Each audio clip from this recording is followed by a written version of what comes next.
moderator this evening. We're going to start out with some introductory remarks, first from me and then from our three distinguished panelists who I will introduce shortly. And after that, we'll open up the event for questions from you, the audience. You'll be muted, so please submit your questions via Zoom's chat feature. And you can see the chat icon at the bottom of the screen. And be sure to address your questions to the panelists. Linda Curtis is going to sort of tee them up and be the gateway for those questions that I can then pose to the panel. And by the way, there's some introductory materials that some of you may have seen on the LIV website. If you haven't seen those, you might want to look at them after our discussion here. There's some interesting things.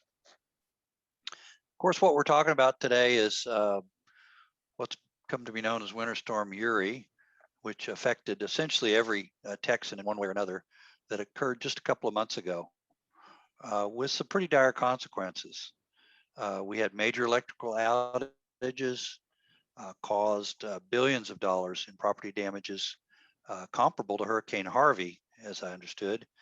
And of course, as one of the things that we'll touch on a little bit tonight, there were billions of dollars of excessive electricity costs that are going to be a major burden for Texas ratepayers. And of course, we even had a number of very heart-wrenching deaths. I've even seen estimates that exceed this number that is the last number I got of 125. And interestingly enough, a bunch of those deaths were in Harris County, which was a little surprising to me. This is sort of what happened to the electrical grid. Things started getting cold early February. And of course, then we were hit right after Valentine's Day with a freezing rain, a lot of snow. And prior to that point, the electrical grid was doing what we kind of expected it to do, which was ramping up the power generation, nearly doubling the amount of power that was being generated. And then right after Valentine's Day, of course, we got in trouble. The causes of this have been discussed at great length in the media, and certainly we'll talk about it more tonight. At its worst case, the state's power supply, we were short about a third of the power that we really needed. You have to sign it and then register, and it sends you back. If you look at the power generation by source, been a lot of discussion of this. We can see that all the sources of power were hit in some ways for a variety of reasons, but the real problem for us is, again, we'll talk about tonight, was the peaking power that we need to be this primarily supplied by natural gas that really left us cold and in the dark. And again, we're going to be hearing more, particularly about the natural gas issue. For those unfamiliar with the Texas electricity market, I know Bill King is going to be talking quite a bit about this, as will others. It's important to understand that in this at least partially deregulated market, there are many players, starting with the power generators. They're the ones, separate companies that own and operate the power plants. They sell power to what are called the retail electricity providers, who turn around and they supply the power to the residential and commercial customers. And the interesting part, it's being unregulated or deregulated. The customers get to choose their own REP. What gets delivered to your home are the what's called the transmission and distribution utilities. They're the ones that own the lines, the wires, and the meters that deliver it to your home. Now, not all of us under these situation. I know I'm in Pedernales Electric, and that is a utility cooperative. It and the municipal utilities remain vertically integrated and exempted from the deregulated market. The idea being that these companies or these entities respond to taxpayers and voters. Let me go through a brief introduction of our panelists before we get started.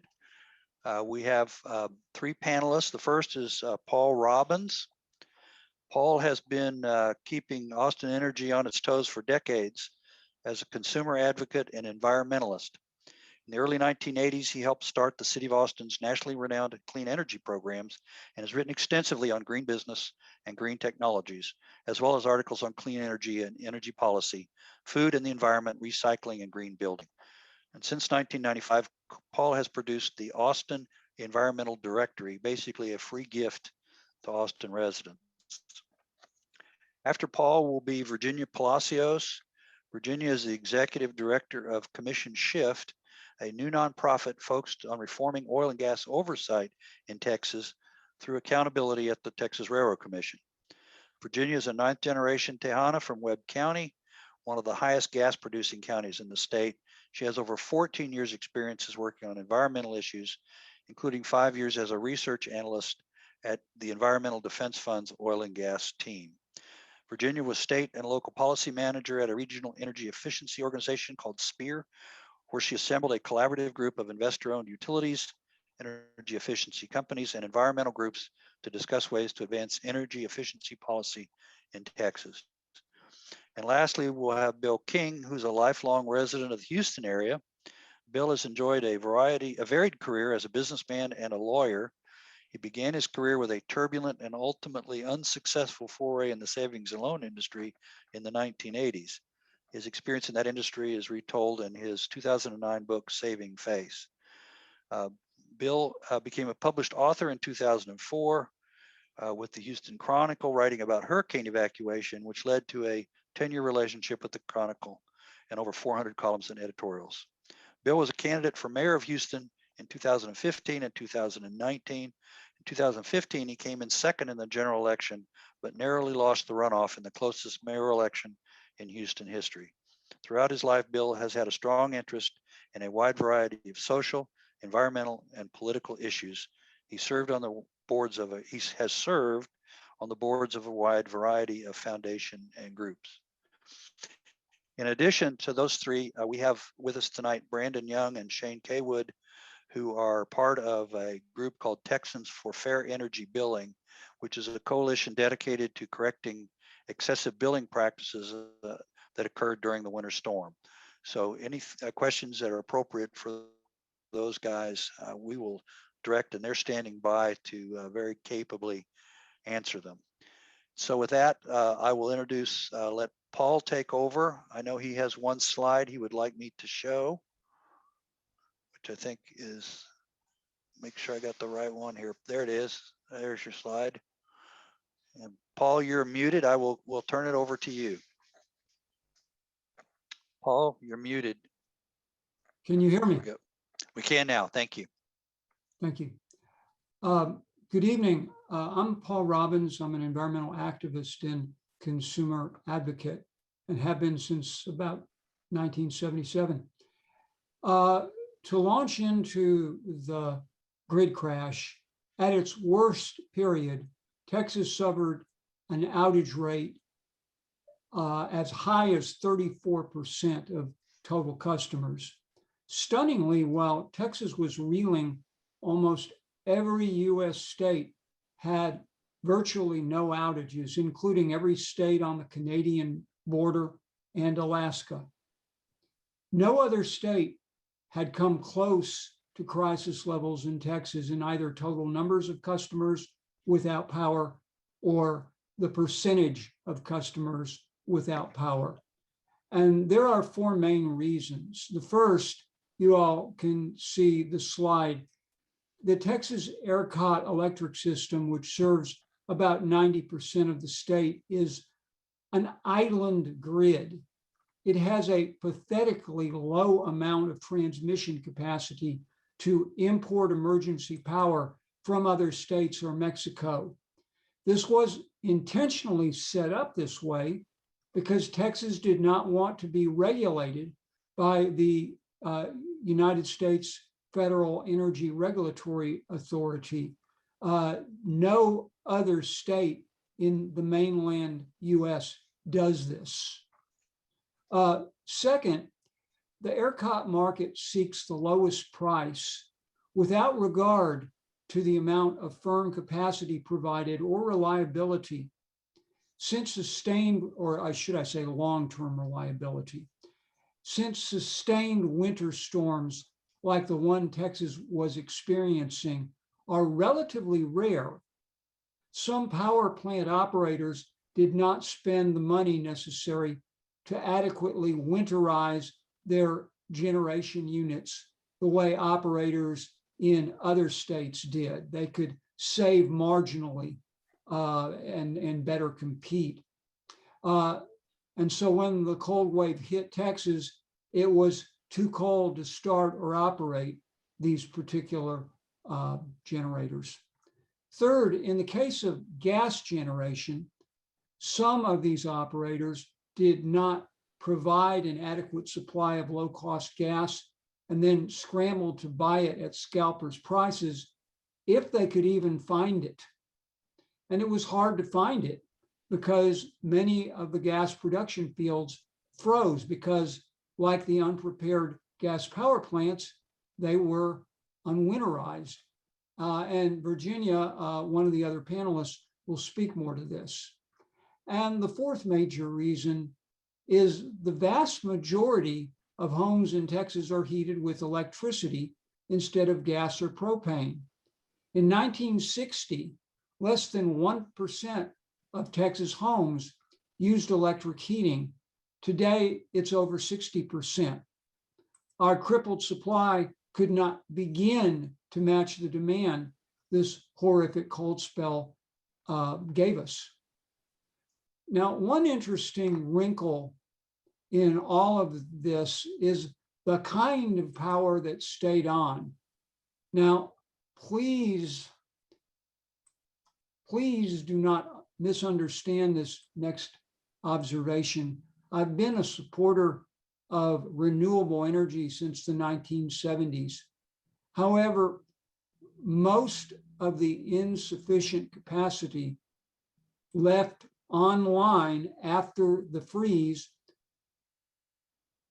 they were dispatchable dirty power plants, fossil and fissile fuel. Interestingly, even in this record cold spell, solar farms continued to operate, but their output was greatly reduced by ice, snow, and shorter daylight hours. ERCOT has the largest wind turbine fleet in America, and it continued to operate, but there were times when it barely produced. And some of this may have been lack of winterization. We're going to find out more about that eventually, but some of it may have simply been the lack of wind itself. In my heart, I wish we could turn off all nuclear and fossil fuel plants tomorrow, but we have to solve the energy storage problem, which is an issue that many renewable energy advocates do not want to admit. Lastly, I wrote a long analysis of renewable energy in Texas, which is posted on my website. If any of you all have that old-fashioned implement, the pencil, you might want to note my website is environmentaldirectory.info.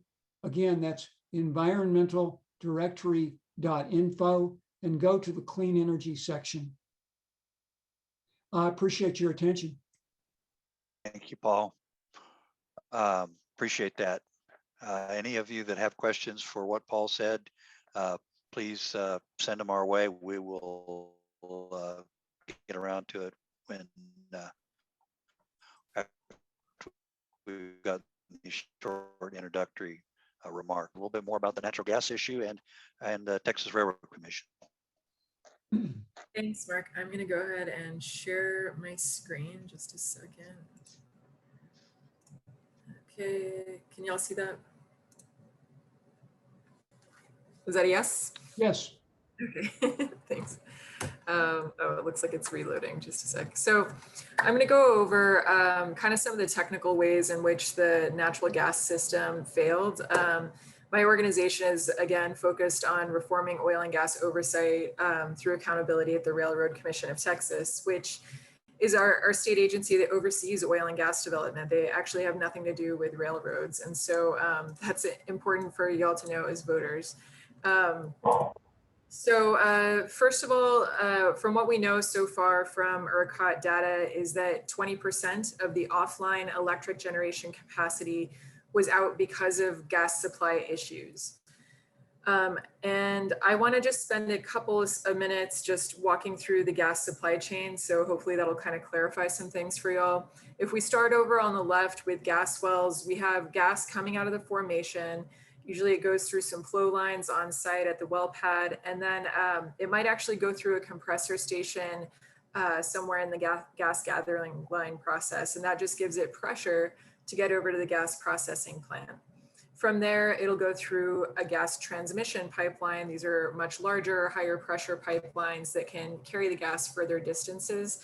And then again, through a compressor station, possibly just to give it more pressure. And then it can go straight to the city gate, to industrial customers, possibly straight to a gas-fired power plant. Once it goes through the city gate, it can go to residential and commercial customers, or it might go to a gas-fired electric power plant or even industrial customers. So I'm going to start with the production section, what happens at the wellhead. If you look at this graphic, the wellhead in the lower left-hand corner of the graphic, gas is coming out of the formation, and it comes along with naturally occurring water that's in the formation.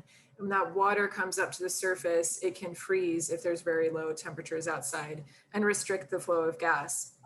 If that doesn't happen, normally the water goes through flow lines on site and will go into this water storage tank you see, the blue cylinder kind of in the middle of the screen. And that's a produced water tank. Usually there would be trucks coming to the site to pick up that water and haul it away. But in the kinds of conditions that we were seeing in February, the roads were bad, and so trucks couldn't get on site to do that. And so there was an auto shutoff valve that was being tripped, preventing gas from flowing from the well.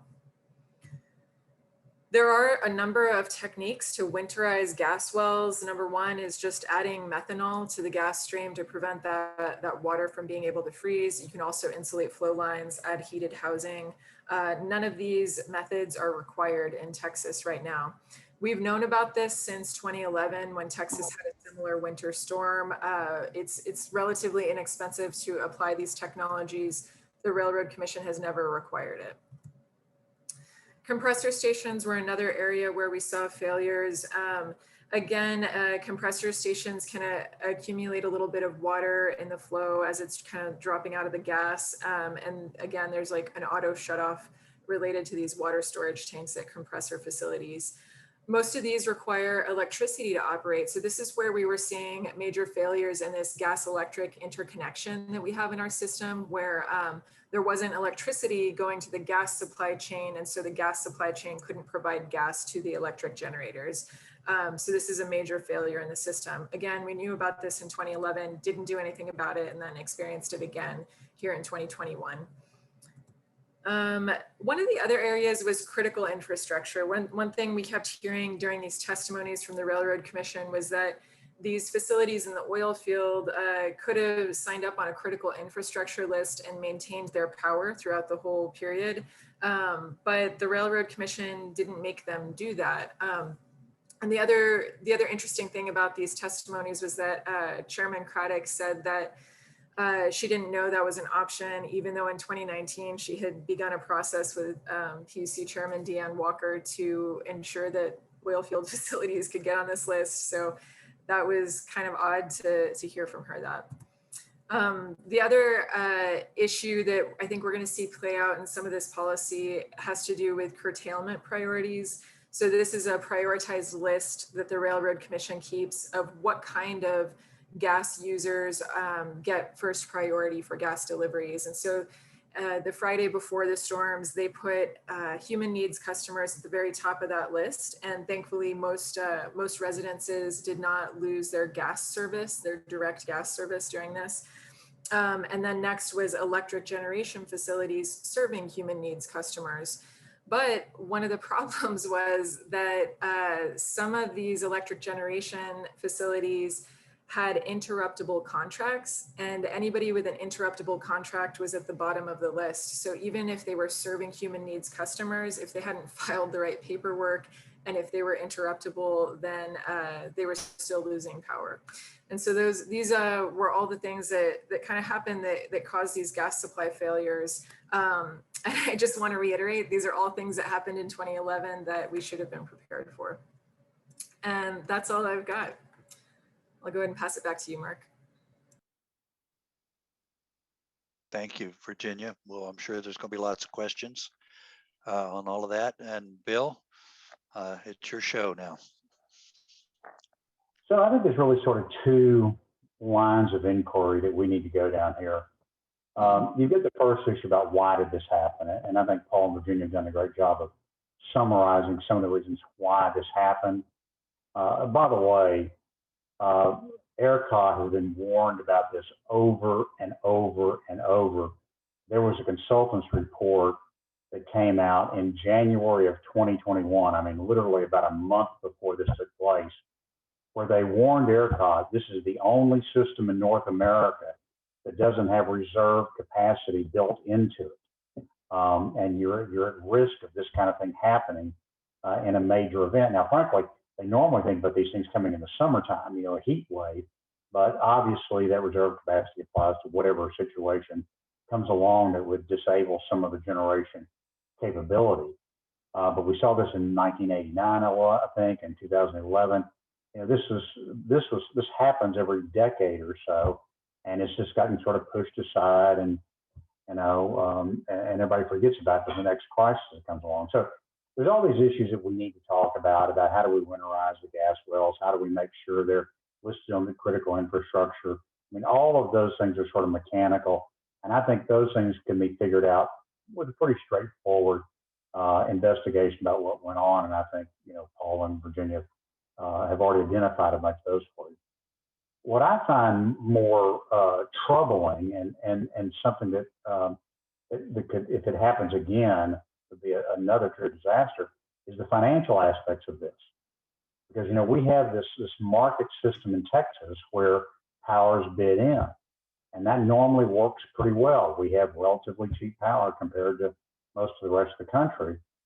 But in this event, the price per megawatt hour went from $21, sort of the typical price, to $9,000 an hour, a staggering change in the price.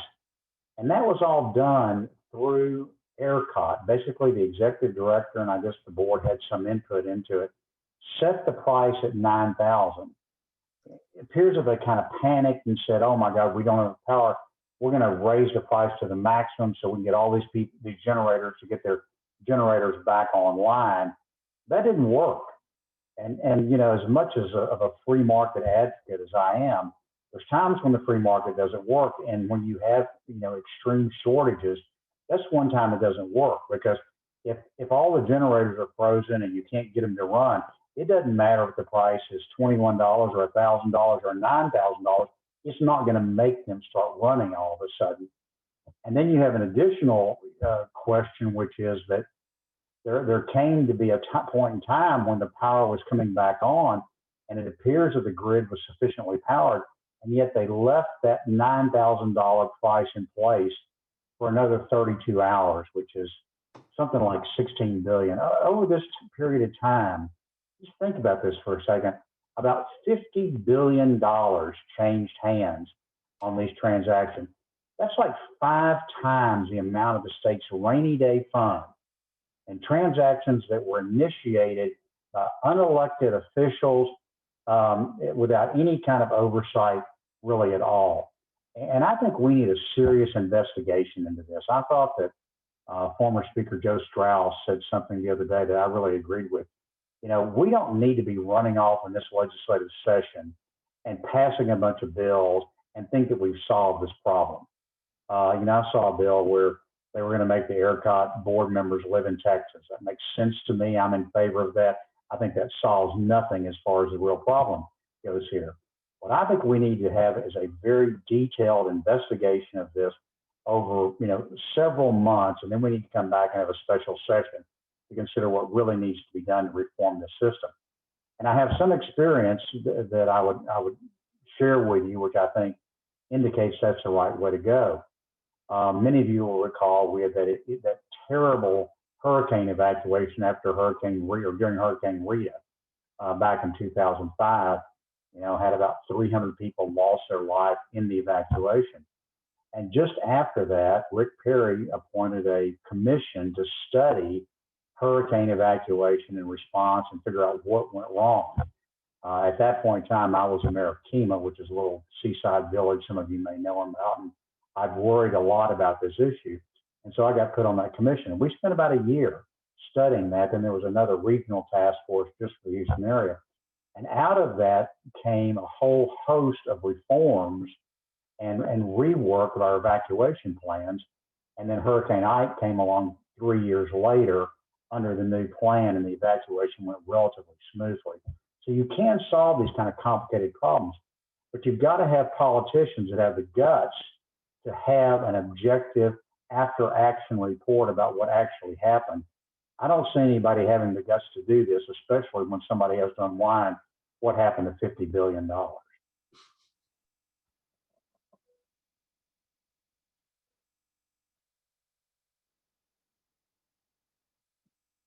Mark, I think you're still muted. Yeah, I was trying to find the button. Sometimes I can be a little challenged. I'm an engineer, but sometimes technology still gets the best of me. So we've gotten a few questions that I'd like to go ahead and start to answer. And let me ask the first one, this kind of to both Virginia and Bill, although Paul probably has an opinion as well.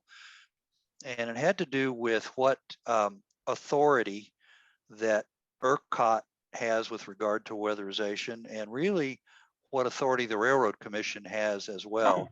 The reason being, if they don't have the authority, then we got to go to the legislature to give it to them or to mandate something. Or is this something they could have done without legislative action? And let me start with the ERCOT question, Bill, and then we'll hop back to Virginia about the Railroad Commission. I'm going to tell you what, I want to change the order and hear what Virginia says, because she's going to know a whole lot more about this than I do. I've heard some things anecdotally, but she's the expert. So, Virginia, I'd like to hear what your thoughts on who's got the power to regulate this.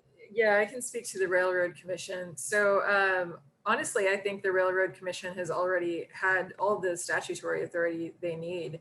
And that's why it's so disappointing that we had all these great investigations in 2011 after that winter storm. And it was a similar size of an event, about the same number of power outages. Thankfully, not as many people died. There wasn't as much damage, but the Railroad Commission knew. They had all these great recommendations from that very detailed investigation about what to do. And so, yes, it's always good to do an investigation. We should do that. We need to know exactly what happened in this scenario, because it could be different from what happened in 2011. In some ways, we might learn some new things, but we need action from our agencies. We need them to not just sit on these reports and say, oh, how nice. What does the industry want to do? Okay, we'll do that. Because the industry favors deregulation, right? They don't want anybody telling them what to do. And so we really need somebody to be the parent in this situation and say, no, we're going to prevent this from happening again. And this is what needs to happen. Here are the rules. Before I turn it over to Bill, do you know of any additional authority that you would recommend that the legislature give the Railroad Commission to help with this regard, or instructions? Yeah, perhaps? In reflection, having seen that they didn't take the kinds of actions they needed to take over the past 10 years to prevent these deaths and to prevent these power failures, I think that it's the role of the legislature to require the Railroad Commission to implement winterization and to require them to enact some of the recommendations that come out of an investigation. Bill, you were about to answer some questions. Yeah, so I'm not an expert on the PUC's authority on this. So if anybody in the audience or our folks that are helping us here tonight got a better information, I'd yield to them. But my understanding from reading some of the reports is that PUC has the authority to require winterization of the generation plants. The ERCOT had required generators to provide a winterization plan filed with them.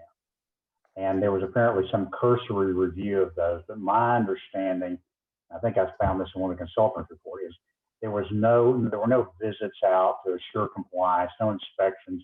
to make sure that they were actually winterized. And so it was really kind of a check the box sort of a thing. And so certainly requiring winterization is something that could have been done, should have been done, and hopefully that's going to be kind of an easy fix going forward. But there's some things outside the generator's control. I mean, if you're running a gas, turbine plant and you can't get natural gas from your gas supplier, there's nothing you can do to winterize your plant to control that. So there's a bunch of pieces to this puzzle. But my understanding is the PUC had the authority to tell ERCOT to do that, and they had gone with this sort of voluntary plan filing and had never really enforced anything. So as far as you're concerned, it's really the PUC that probably would have that authority. And I see Brandon got on. I bet he has a comment about this as well. That would be my guess. Brandon, do you want to add to this conversation? You're a sharp guy. Yeah, so when Virginia, as Virginia stated, the Railroad Commission governs the gas side, oil and gas side of this, and the electricity side is governed by the PUC. Everyone wants to blame ERCOT, but the reality is that the Utility Commission is ERCOT's boss. And so the sad thing is that they've known about this, they've had a chance to step in, and they've blamed it, right? They've passed the buck saying, well, we didn't have enough personnel, or we didn't have the budget to manage it, or whatnot. And so unfortunately, then if they don't have the budget and ERCOT is collecting fees from for every megawatt hour basically on the system, then perhaps they should have increased the fees at ERCOT or something to give them the budget to go seek whatever they needed to study. But one of the bigger concerns here that is being talked about, I think that really needs to get married is in hearing, we watched the Railroad Commission point the finger at the energy side at the Utility Commission, and the Utility Commission point the finger, on behalf of the energy side over to the natural gas side of the industry.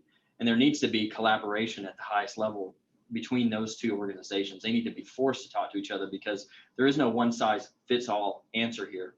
There were a number of problems, as mentioned, from whether it was gas coming out of the ground all the way to the generator, what could have been done on site at the generator, and then further on from there. Thank you, Brandon. That's helpful. Can Paul, I, you might have. I would expect you to have some comments about that as well. So your turn. Actually, I just wanted to variate a little bit and bring up a non sequitur, which is, it seems curious to me that in all this talk about at the legislature and the Texas utility industry about the need for winterization, no one is talking about the need for larger ties to the United States grid at a time when a $2 billion infrastructure bill is being discussed in Congress. I mean, it would seem to me that there would be some deliberation about, gee, maybe we could get some of that money and maybe we could get it in such a way that it wouldn't impede our independence very much. But I haven't heard anyone officially bringing this up.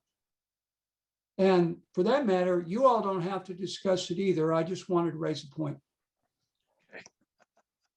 My understanding that is it's not so much a physical capacity limitation. It's just that if you get too connected, then you fall under the federal regulation. That's why we don't do it. Now, whether that makes sense or not, I don't have an opinion about that. It's something that I would like a commission to go off and study. I mean, is there some real reason that we care about regulation by the feds on it, or is this just another, we don't want to expand Medicare, Medicaid kind of thing? But it's certainly, Paul, I think it's a great question we've got to ask as part of this inquiry into what's going on. And well, if I may, I'm sorry, go ahead. Go ahead. Well, I guess I just want to interject that, yeah, and if we got your commission bill, then we could study it, but the infrastructure bill will be long gone by then. So this is a missed opportunity. Forgive me, Brandon, go ahead. No, sir. So Paul, yeah, one of the challenges that folks may or may not realize is the system design of the Texas market. And so while we could, electrons are electrons, right? They can flow across state lines without a problem. But the way that the system is actually designed here runs completely different than the other independent markets, such as the East or the West, as you've elicited here. And so the challenge is also matching those systems up in such a way that they can actually fundamentally fit into the design of the Texas market and not cause further problems. And so to undo the market design would be extremely costly.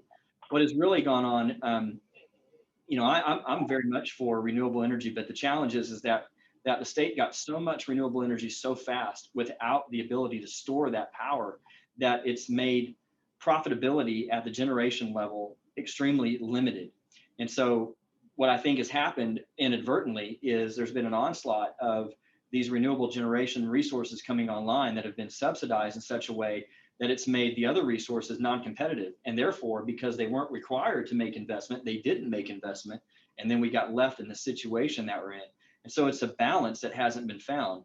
And, even being connected to the adjacent grids up in the Northeast, just a few years ago, they had almost the exact same thing happen. Or as you saw in California, we had the wildfires and some other things that contributed to a very similar situation where they too couldn't pull in power from an adjacent grid. And so I think that it's a good idea to consider for backup solutions, and it may still work, but I think that it does need to be at least investigated in depth to see if that really would have solved the issue here, because I don't think it would have.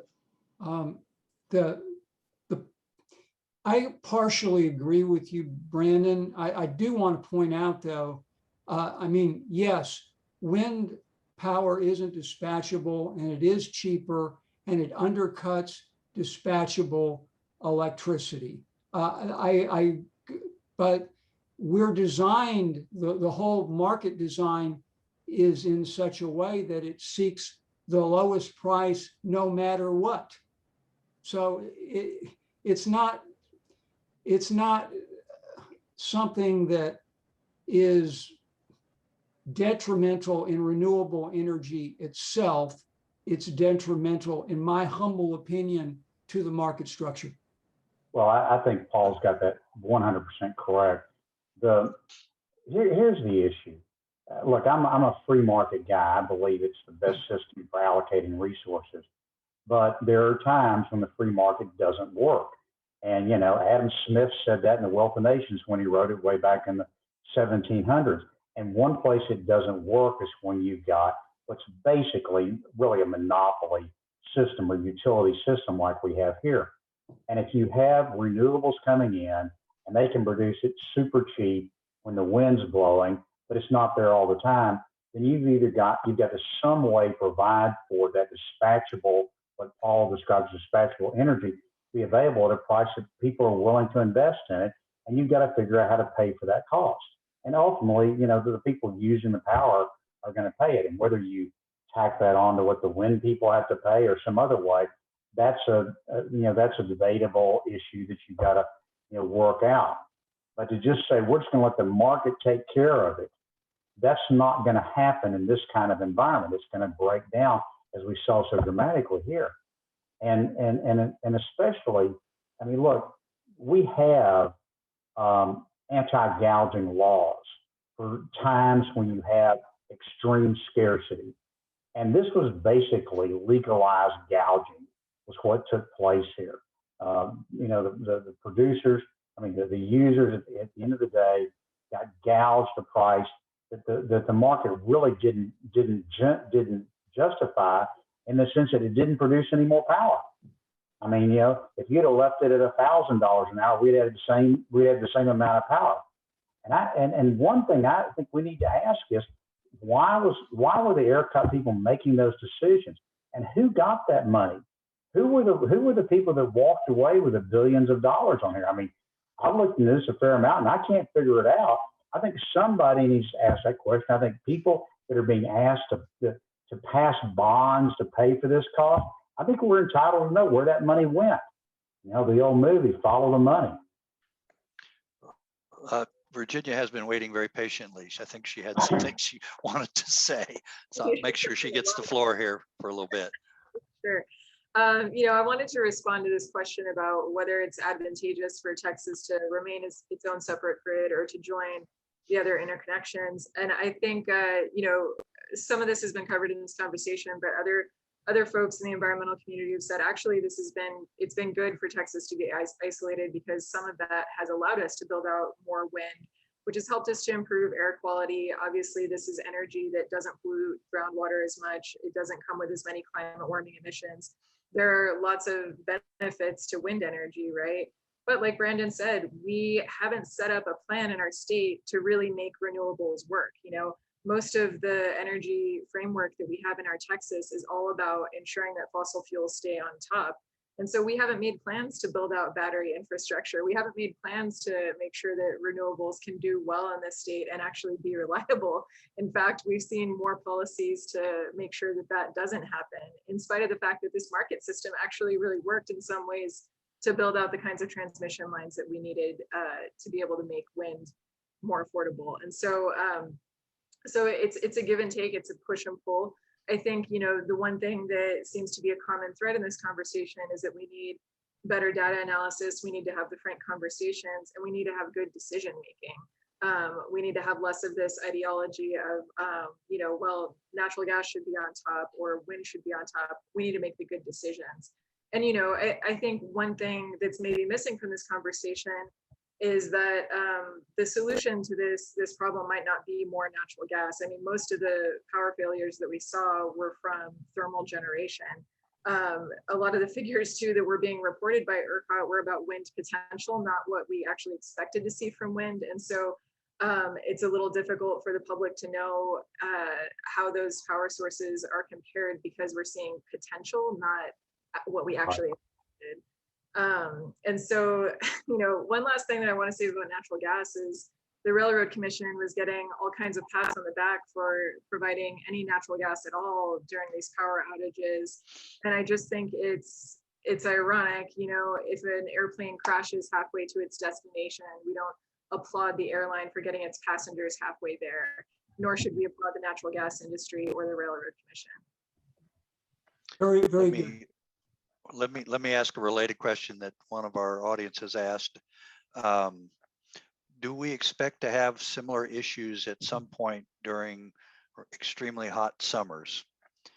Obviously things won't freeze up, but could we run into capacity issues? Because many of us have been in situations where we've been asked by our electrical provider to cut back, you know, turn the thermostats up a little bit because the system was getting overloaded. But are we in danger of that, or is it just winters that we have to worry about? It's a far less danger in the summertime, and there's a few things that are going on in the summertime. Number one, you don't have freezing infrastructure, right? So that was the primary reason for the length of outage this time. The second thing that you also have in the summertime, and this is nationwide, is you're not utilizing natural gas for heating as much in the home, right, or at all. And so there's typically more supply in the system, there's more pressure in the system naturally, and you don't run into type of shortages. Now, when it comes to overall capacity, you know, we have about 100 gigawatts of power total, but 25 of that is wind. And typically on any given point, the wind total is actually discounted by about 75%. So they only rely on about 5 gigawatt on a day-by-day basis to show up. If you get more, then it's kind of like, great, we got more. And so where we run into problems is when it's really hot and the wind's not blowing. But the solutions in the summertime are that there can be curtailment.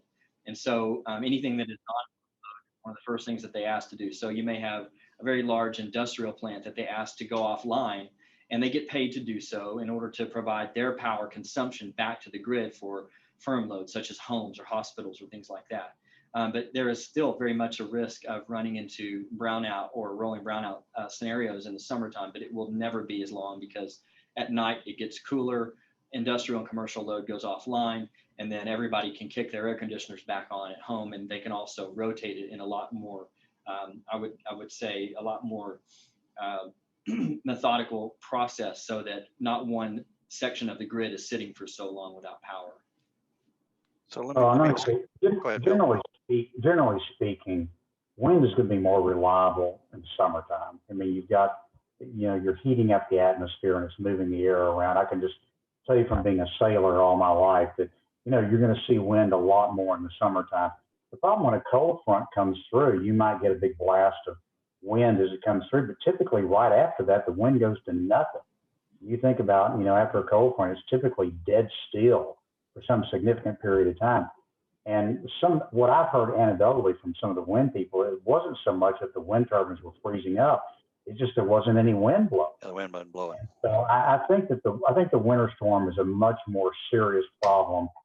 And, you know, I mean, certainly people can die from heat exhaustion, but, you know, dying from freezing is a lot bigger risk, I think. Let me ask another related question that came to mind for me. One of the issues with natural gas, because Brandon brought this up about, you know, the demand isn't continuous. It's not, it goes up and down. Do we have adequate natural gas storage in Texas to account for that? Because that's what happens with natural gas systems is you put the excess gas that you can't sell into storage.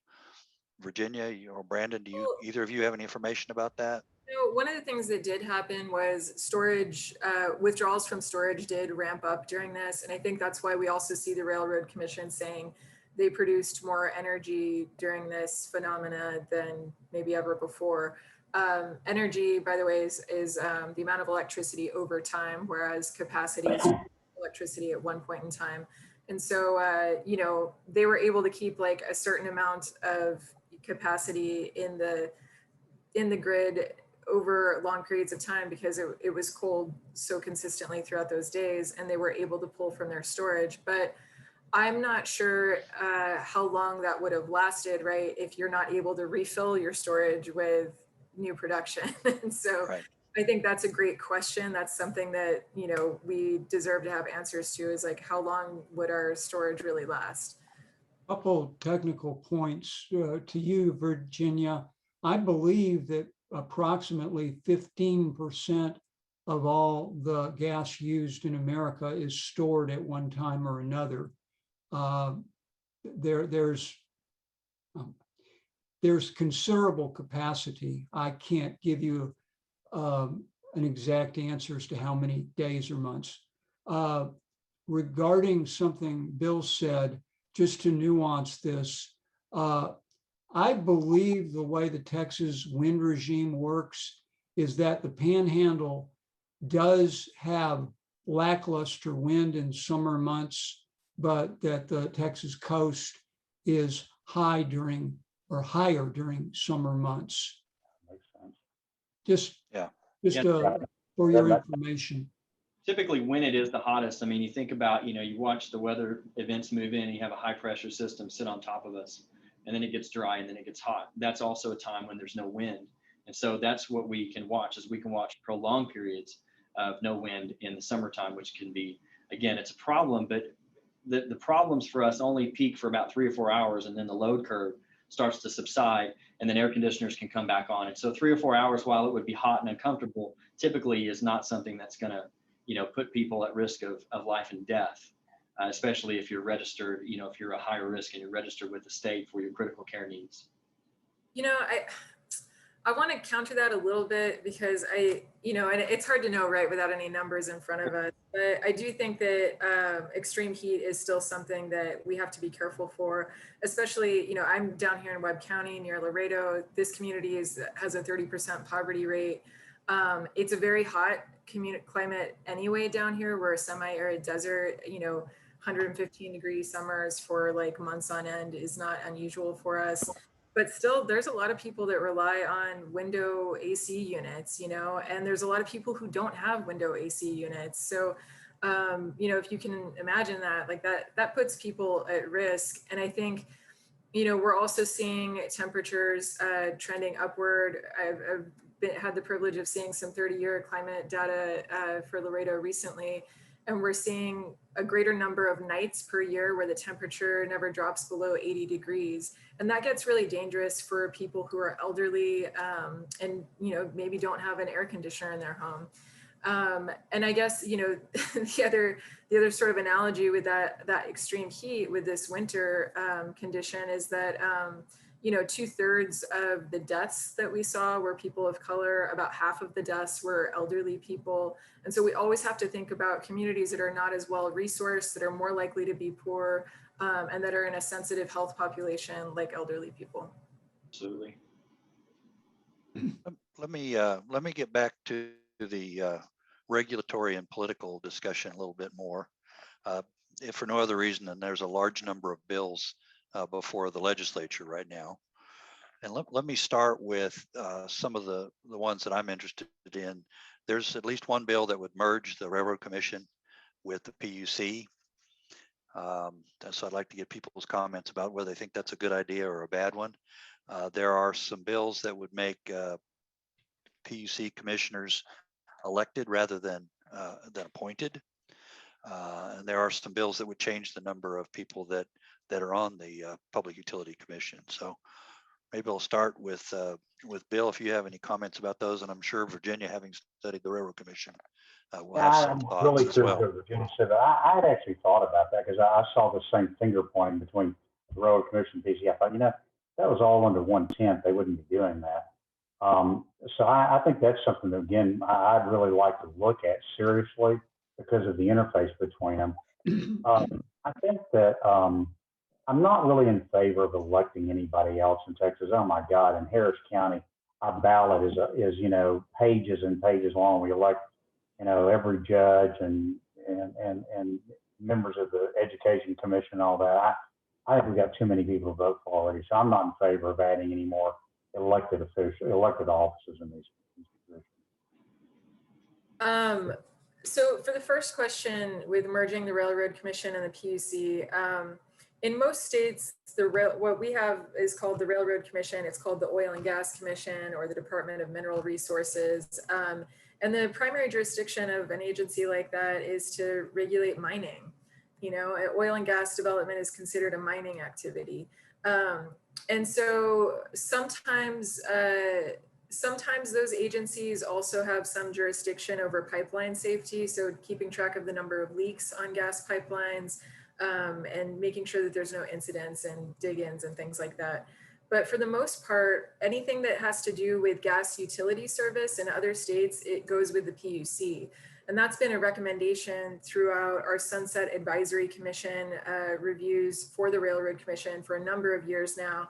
And those responsibilities have never been transferred over to the PUC. And so, I think it could be a good idea to go ahead and transfer the gas utility service, the gas pipeline safety service over to the PUC, because that's what they do anyway, right? They do the utility service. They would be able to better participate in the rate setting activities of gas utilities.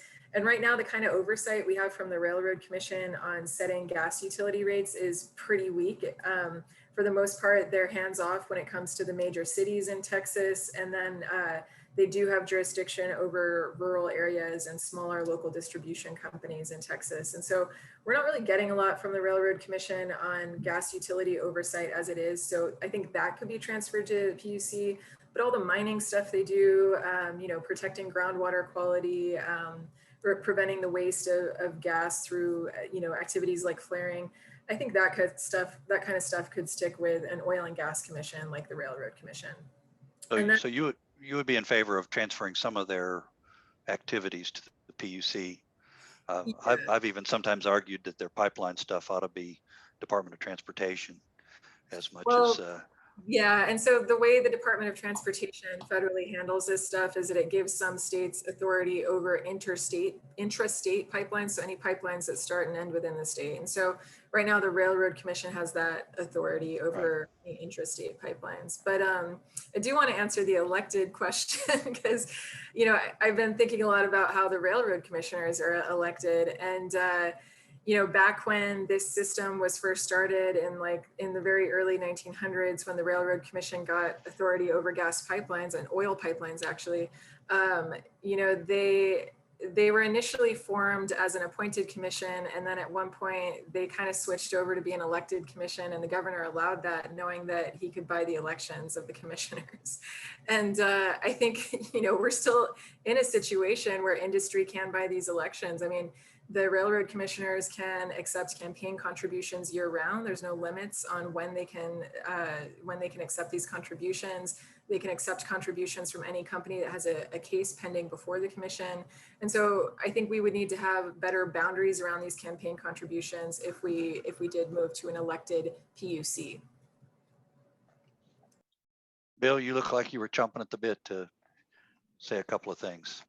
No, I think what Virginia said makes perfectly good sense to me. And, I like I say, I just think having any more elected officials in Texas is a bad idea. I will say on the commission side, you know, and I appreciate Virginia's perspective. I think it's kind of like drawing a line, right?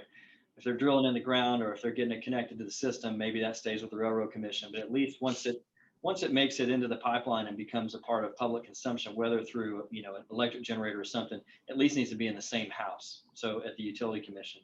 And the other thing I've noticed, you know, I'm for those of you that don't know, I'm a retail electric provider operator, and so I get to deal with the commission a lot. And one of the things that we find really challenging is the commissioners, you know, they're not even really allowed to talk to each other about anything business related until they get into these meetings or whatnot. Their staff works behind the scenes, but they really can't discuss making decisions. And so as a businessman, if I had a board that I couldn't meet with my board until 1 day a month or 2 days a month, and I had to make all of my decisions on the fly without any type of conversation, to me, that seems really dysfunctional.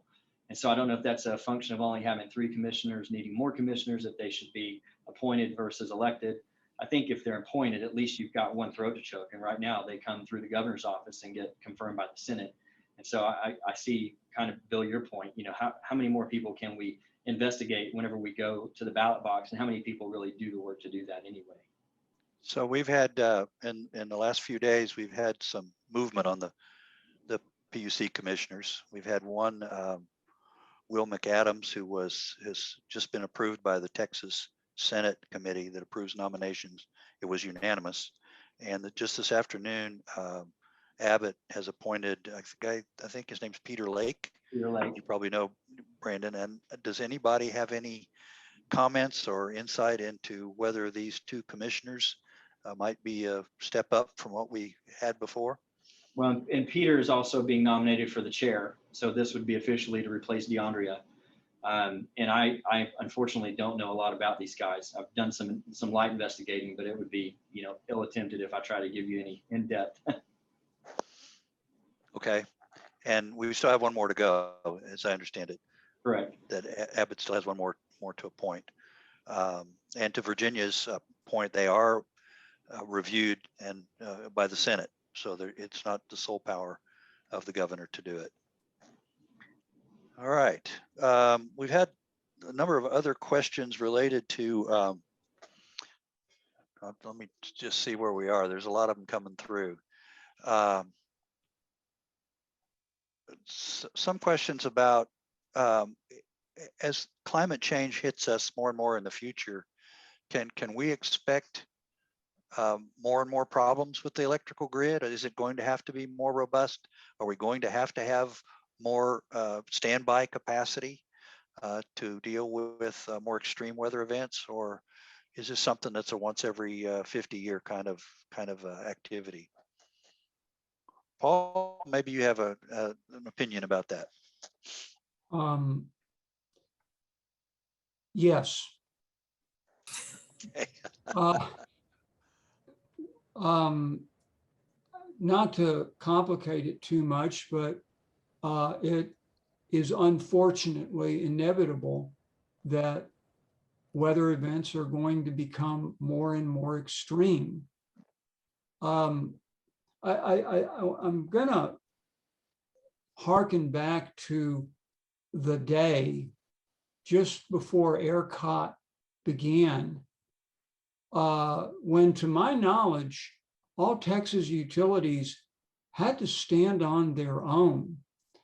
Back in when I began, either utilities had all the capacity they needed, including reserve, or they had firm contracts for it. And there were not that many times when electricity was wheeled to other utilities, maybe in emergencies, sure. And maybe if there was a power plant that was running at night and it was going to be more expensive to turn it off and turn it on again than to keep it running, well, they would sell it at below the cost of power. But in general, you had to stand on your own. And this capability, this mandate, this requirement has been usurped by ERCOT, and they have not replaced it with reliability, obviously. In Austin, we generated on almost every hour of the crisis, we generated more power than we used, but we couldn't keep it. We had to give the excess back to ERCOT. Should we go back to that model? Can we go back to that model? And if we can't, what's going to be the mandate for ERCOT to have the requisite spare capacity, the requisite reserve? Well, and I think just to echo what Paul said, this is exactly what that January 2021 consultants report said. This is the only electrical system in North America, it said, that doesn't have that kind of reliability factor built into it. I don't know if that means you got to go all the way back to vertically integrated, rate set, all that kind of stuff, but certainly that problem's got to be solved. I want to address the climate change issue for just a second, because I think we make a mistake on, and it becomes an excuse that everything is a result of climate change. We've had winter storms like this on a regular basis about every decade or so, going back for a very long period of time. There is a theory that climate change may weaken. There's some winds that circulate the polar cap, very high speeds, and there's some theory that maybe climate change is weakening those and it allows this polar air to come down. But it's never really been demonstrated to be. Nobody's ever been able to demonstrate that's actually is what's happening. It's just kind of a theory about what happens. And I've looked at this a lot in hurricane mitigation over the years. Hurricanes are a little worse now than they've been over the last 100 years. But the reason that hurricanes are so much more devastating is that we put so much more in harm's way in terms of the cities we've built there, the population, the improvements that we've made, in these surge zones. The problem here was not that this was some extraordinary event that climate change called that nobody could have anticipated. I mean, we've been warned about this happening over and over and over for almost 30 years. And I'm a little concerned that we let people off the hook on their responsibility by blaming this for climate change. Yeah, climate change is probably going to make things worse going into the future. And so for planning purposes, we need to build in an additional margin of safety. This storm wasn't because of climate change. This was because of the negligence and not having reserve requirement built into our power system. I think that, part of what Bill was saying is that the melting ice caps is causing destabilization of the jet stream, which allowed the polar vortex to dip further south. But I think that the other thing that we know about this particular weather event was that there were a lot of other factors contributing, and the polar vortex being destabilized was only one factor. And so it is a little difficult to say that climate change was the whole cause of it. You can't really say that, but you could say that there were contributions that led to this weather event being so extreme. And then when it comes to hurricanes, yes, we are seeing greater intensity, greater frequency of hurricanes because of higher sea level temperatures related to greenhouse gases. And so I think that we do need to be prepared for an increased frequency in extreme weather events. The other thing that we're seeing from regional climate models from Texas, Oklahoma, and a little bit further north in this region is that we're going to see a greater increase in the number of days per year that we experience with temperatures greater than 100 degrees. And so for my particular area in Laredo, we're expecting that by the end of this century, we'll see between 40 and 90 more days per year where temperatures are higher than 100 degrees. So yes, we are going to need to have some greater air conditioning. We're going to need to have much more electric capacity for that. How we get there is up to us. We have time to plan right now. And so we should absolutely be thinking about, looking at these models, thinking about how that weather is going to change, and thinking about, what are the extremes of this? You know, what's the possible range of temperatures that we might see in some of these events, whether it's hot or cold weather? So, And then, when I so was, at the risk of throwing a stink bomb into this discussion, because I know there will be disagreement, should we be thinking long-term, because obviously it won't be a short-term answer, should we be thinking about more nuclear energy as part of our base capacity? And I know, Paul, you've already said in your perfect world we wouldn't do any, but I suspect there might be a difference of opinion amongst you folks as to whether we ought to be investing in more nuclear power. well, rather than wading into what, you know, we think we should be, I would ask that we consider that what happened in 11 and now is a matter of economics. And I've been at this for a long time. And so the thing that I've seen is, you know, we talk about this $9,000 price. Well, that $9,000 price used to be a $3,000 cap. And the number of hours a year that we expected the grid to be maxed out at $3,000 a megawatt hour was quite a bit less than it is now. And so what has exacerbated it is the economics of the system have changed. So not only did they think that it was a good idea to triple that maximum price, because they recognized that these power generators that we needed to run in peak events were going to run fewer and fewer hours throughout the year. And that's because, right or wrong or indifferent, you know, from an environmental perspective or not, you all of a sudden have power sources that can run and they get paid, whether they produce electricity for consumption or not. They get renewable credits from the federal government. That buys down their costs. And so that makes it very economically challenging for all of the other solutions to work, including nuclear, including coal, including, you know, natural gas. Take the environmental aspect of it and kind of set it aside for a minute. If they don't solve the economic challenges of the system, then they're going to have a really hard time in the state of Texas getting enough energy built on the grid so that when we have these events that these other sources aren't ready to adapt to yet, you're going to run into problems. It'll be here for now and for a long period of time. Rand? There's not enough batteries even to build electric vehicles right now. There's not even enough to meet.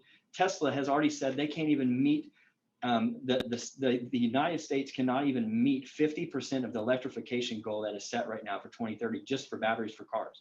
And those batteries cannot be used for grid. Brandon? Yes, sir. You're next, Paul.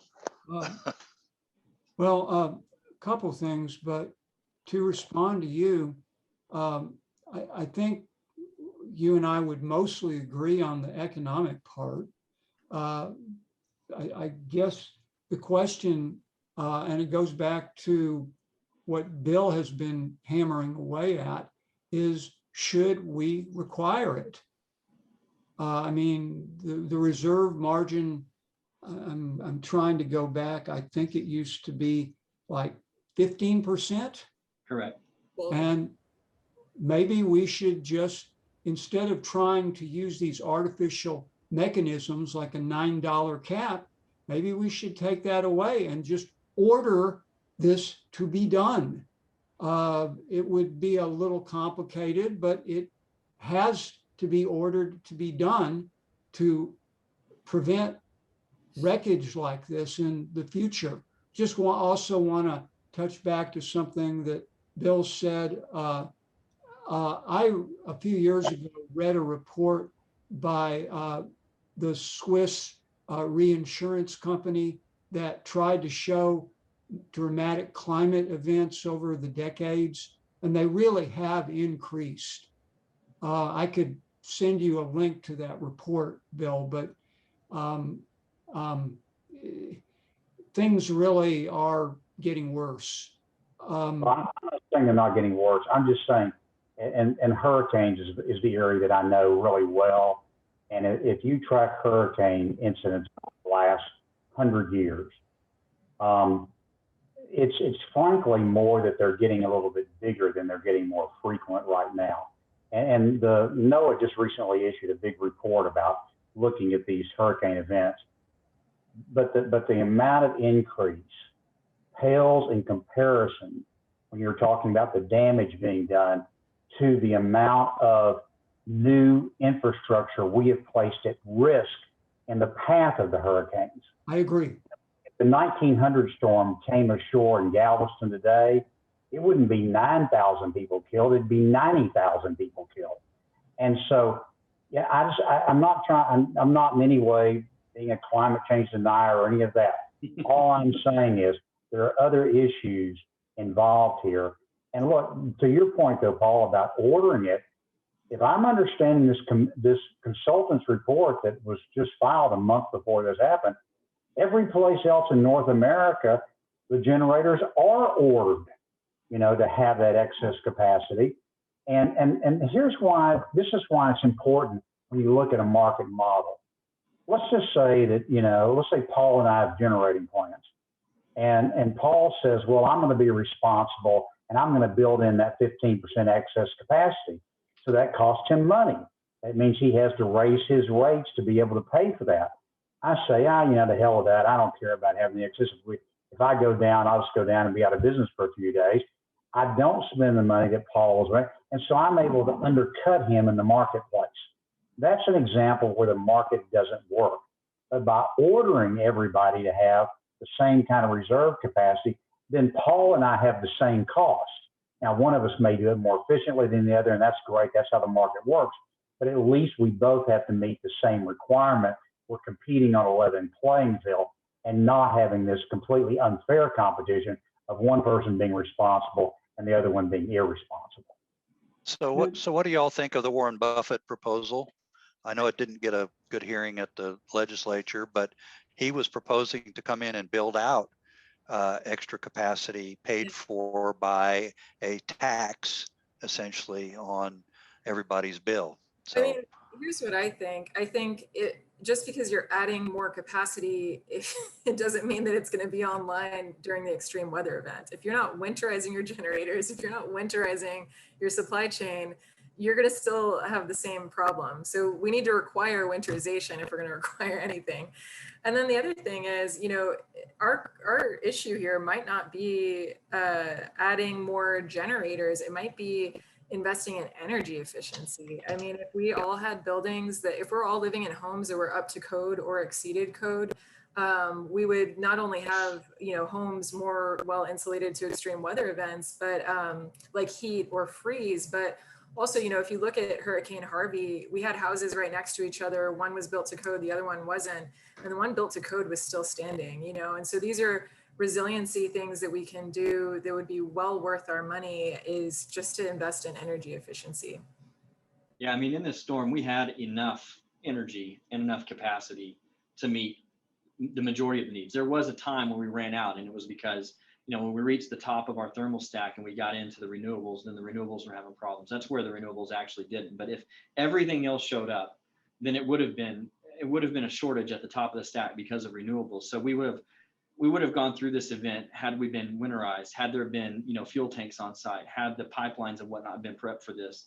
And look, I mean, in 1899 was the actual coldest temperatures ever recorded in Texas. So they can't say that it doesn't happen here. It's just not frequent enough to make it financially, enough of a disincentive to do it.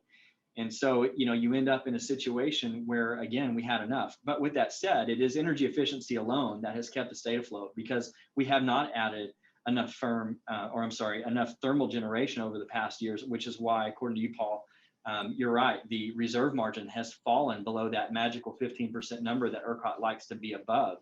And so it's been energy efficiency, which has actually allowed the state to do that, even though the population has grown. But now energy efficiency has reached a point where, for whatever reason, it's not keeping pace and the population is continuing to grow. And so we've got to get capacity online. I think that the Berkshire Hathaway was a very opportunistic plan, and it doesn't really preserve what needs to be taken care of here. They need to attract generation that can run more hours of the day, because population's expected to double in the next 20 or 30 years. And we've got to start planning for that. I want to echo something Virginia said about conservation. There was really an interesting book written a few years ago called Sustainable Energy Without the Hot Air. It was David McKay, who was a British environmentalist and mathematician. And he went through all the various options there were to reduce carbon. And he was a big climate change advocate. He was trying to figure out the problem. And he said by far the single biggest change that we could make that would reduce carbon emissions was in conservation. He said it was by far and away more important than anything else we could do. And I hadn't really thought about that, but it kind of reminds me of Jimmy Carter back in the 70s. Remember, sitting in front of the fireplace with a sweater on talking about conservation. I mean, I don't know, somehow we've kind of gotten away from that, but it is a very important issue. Yeah, and the one thing I'll add is that Texas has more energy efficiency potential than any other state, more cost-effective energy efficiency potential. So it would cost consumers net zero to actually implement that energy efficiency, especially if utilities were helping them access it. Go ahead, Paul. Great to say something. Well, let's Paul speak, Brandon, and then you're next. That's what I said. Ready to talk. Well, I was almost going to take your bait about nuclear power, Mark, Well, we got distracted. You don't have to do that unless you really want to. but it is relevant to what I'm going to say. I got into this in 1977 with a group of people trying to stop Austin's participation in the South Texas nuclear plant. And as an alternative, we started an energy efficiency program. Now, some of you may be aware of a national report. It's kind of obscure to someone who isn't a policy wonk. It's called EIA, Energy Information Administration 861. And it rates every single utility in the country. And if you compare us, you can only compare residential because commercial has so many different types of building structures. But in Texas, Austin's residential consumption is lower than any other major utility in ERCOT. Like, I'm trying to remember the statistic, only 1% of ERCOT customers have lower consumption than Austin. And it's because of about 40 years of house by house retrofits, energy building codes, green building program. We've done it for 40 years and it's kind of worked. Brandon, you had something you wanted to say? I just wanted to make sure Paul got a chance to talk. Oh, okay. Well, let me put something in here. I grew up in the oil patch starting in the 1970s. And one of the discussions that we had during that time was that GDP was linked to oil consumption, energy consumption, not just oil consumption. That link has proven to have been broken many, many, many times over since then. We use far less energy per capita per GDP than we did even 30 or 40 years ago. So conservation does play a big role. A lot of it, unfortunately, is driven by price instead of regulation. Austin did it by regulation so that they could keep prices lower. But if Texas continues to have cheap energy, it's imagine how conservation will take hold. So that's just me on my soapbox. I'll get off of it because I'm the moderator. I think what we have. I think what we have. Go ahead. I was going to say, what's the overarching goal that you guys are hoping that your listeners are walking away with today?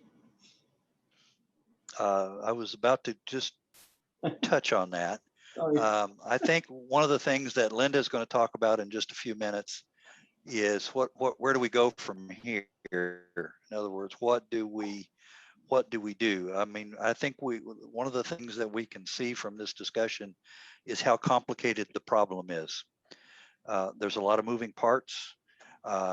There's a lot of issues ranging from technical issues to environmental issues to economic issues to market issues. I mean, I mean, just Virginia's slide alone showed how interconnected the electric and the gas systems were, and that's just the tip of the iceberg. And I know one of the things that Bill has been talking about or did in his introduction was to call upon our legislators, to call upon our governor to appoint a commission to do something more long-term rather than just hodgepodge of bills that are before the legislature, which has to be done in a hurry because we have a short legislative session that's about to end before too long. And I think we're all afraid that the legislature will walk away saying we did our job, And I'm suspecting that those of us on this panel don't believe that that job will have been finished by any of the bills that are currently being contemplated that might be signed by the governor. So let me just ask each of our panelists, you know, what would you recommend ought to be our action items, those of us that are concerned about this issue? And Bill, you were the first one to bring it up, so I'll let you kick off the discussion. Well, I think there needs to be a bipartisan objective commission formed with subject matter experts, with citizens, with consumers, power generators, to try to come up with, you know, a solution to this. I think that needs to include basically a forensic accounting of what took place here. I don't think $50 billion ought to be spent without us knowing exactly where the damn money went, you know? So that's my first point. The other thing I'm going to make a pitch here for, this is sponsored by the League of Independent Voters. One of the problems here is the two-party system that we have. You know, when this all happened, what you saw was, you know, all sides go to their political base issues.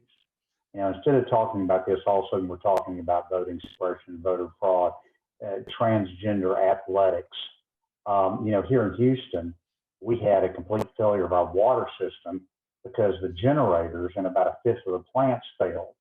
You know, City Hall didn't want to talk about that. They want to talk about voter suppression and how the bills are, you know, as long as we let these two parties get away with distracting our attention into these ancillary issues and not dealing with the real world problems of Texans and Americans, they're going to keep doing this to us.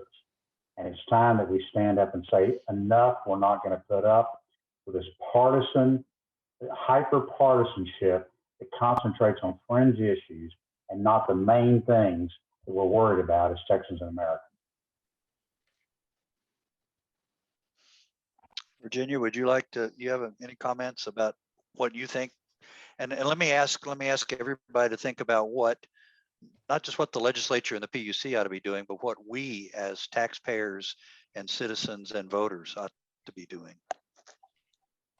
Yeah, I think, you know, what I would like to see from the legislature is requiring the Railroad Commission to require winterization. You know, that's the simplest thing that I think we can do. And, you know, I think one thing that everybody here can do is keep the Railroad Commission front of mind for your friends and family. I think too many people show up to the polls and they think that this commission has to do with trains. And that's just unfortunate. You know, we need to have an educated voting populace. We need to have a more transparent and accountable agency there that's in charge of our gas supply.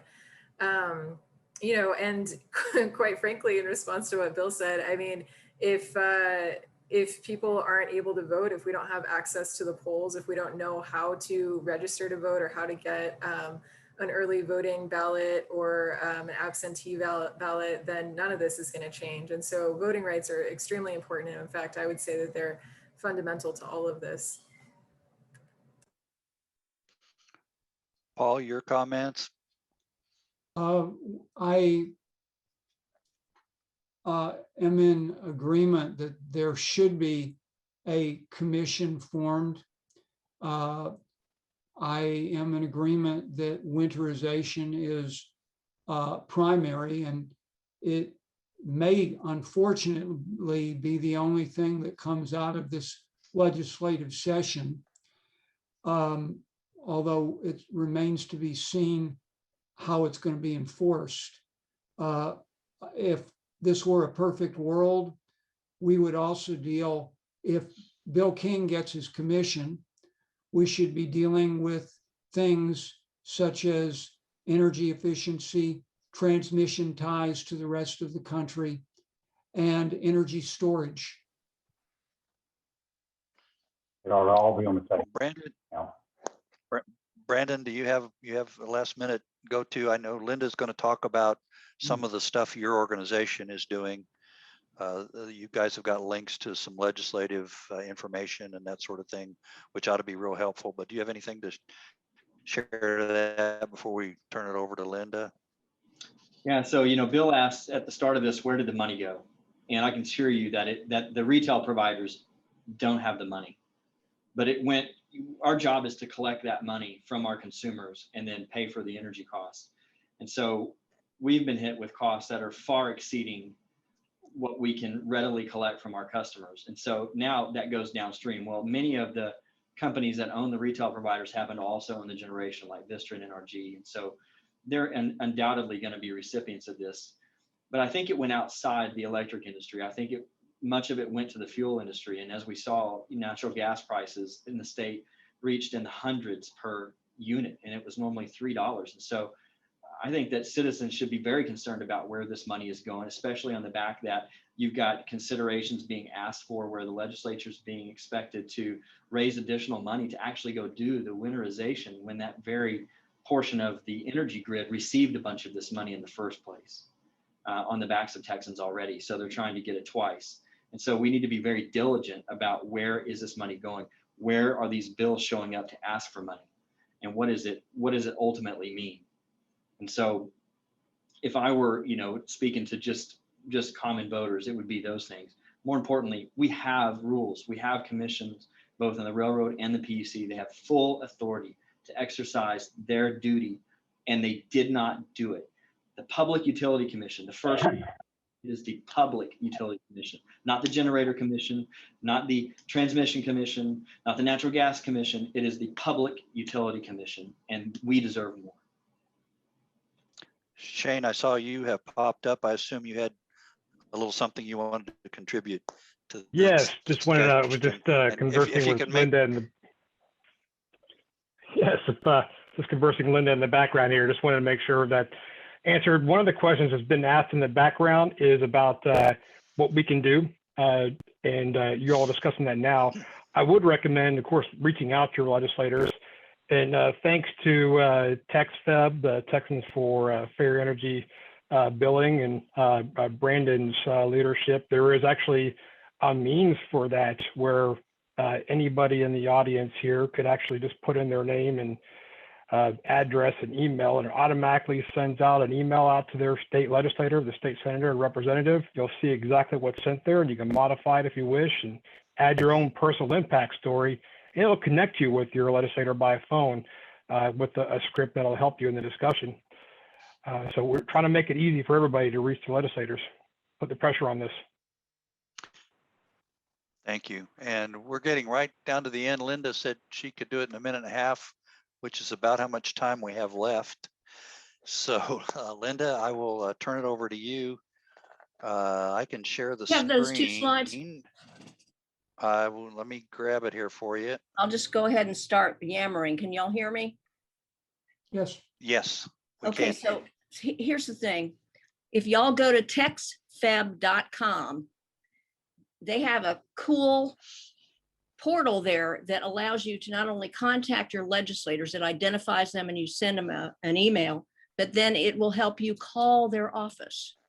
So I want you guys to use it and then share it through all your networks. And I am asking you all, whether you're an individual or with, and most everybody on this call I know are connected people, you're working with organizations to get the word out through the webpage we just put up at the LIV Texas website, livtexas.org/big-freeze. I just put it in the chat. That's the page that took all the information that we provided for this event and transferred it over and tells people what's on these two slides, what they can do to push for a commission. This is what the governor needs to do and the legislature needs to do. And they're not going to do it unless they hear from a bunch of people, especially people connected to organizations from across the spectrum. So LIV will be working on that. And I want to ask TexFeb and your networks to provide more leadership to us as you have done for this forum. We deeply appreciate that.